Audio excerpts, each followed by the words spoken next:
Ndi Uwiteka Imana yawe, ndavugana nawe aya magambo.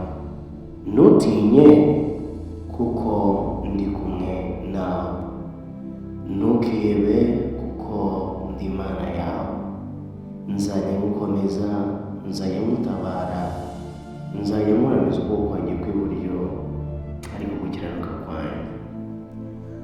Dore abakurakariye bose bazakorwa n'isuri bamware, abagutunganya bazahinduka ubusa ndetse bazarimbuka. Abakugisha impaka uzabashaka ubabure, kandi abakurwanya bazahinduka ubusa babe nk'ibitariho.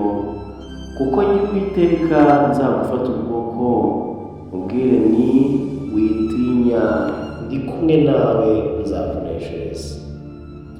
Kuko wakunze gukiranuka ukanga ubugome, icyo ni cyo ngiye kugukiriza. Ngiye kukugarukaho, ngiye kukuremera ibyo ukeneye kandi wifuza. Nutuze umutima, unyemerere, ndi Uwiteka njabundi. Nzagucira inzira, nzakubera byose. Nasezeranye nawe kenshi ko uzajya unyamaza nkakwitaba. Ndi Imana ikugarutseho, ndi Imana ije kukubaka.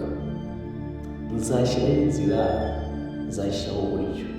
Ndavuze ngo nzakurwanirira, nzakubera igisubizo. Nsezeranye nawe isezerano, kandi Imana yawe izakubera byose. Nzakugarukaho rwose, amahanga azatangazwa n'umurimo w'intoki zanjye nzawunyuze kuri wowe.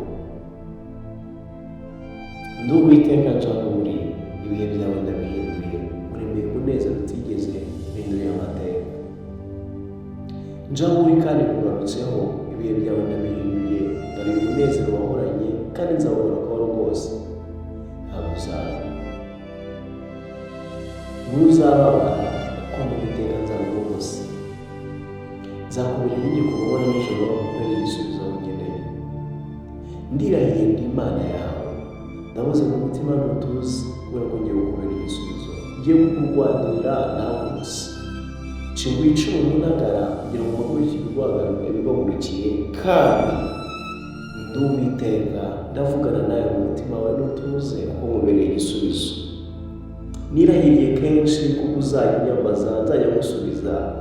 Ibyo umanuye no kubishyira mu bikorwa, kugira ngo ubone ko ndi Uwiteka ntazamuhana mu bihe byose ugeraho. Tuzi umutima kubera ko ndi kumwe nawe, kandi ushikame mu byo urimo, kubera ko nzajya nguneshereza. Mwana wanjye, ndi Uwiteka, ndirahiriye, ndaje kandi ntakiri mu nanjye.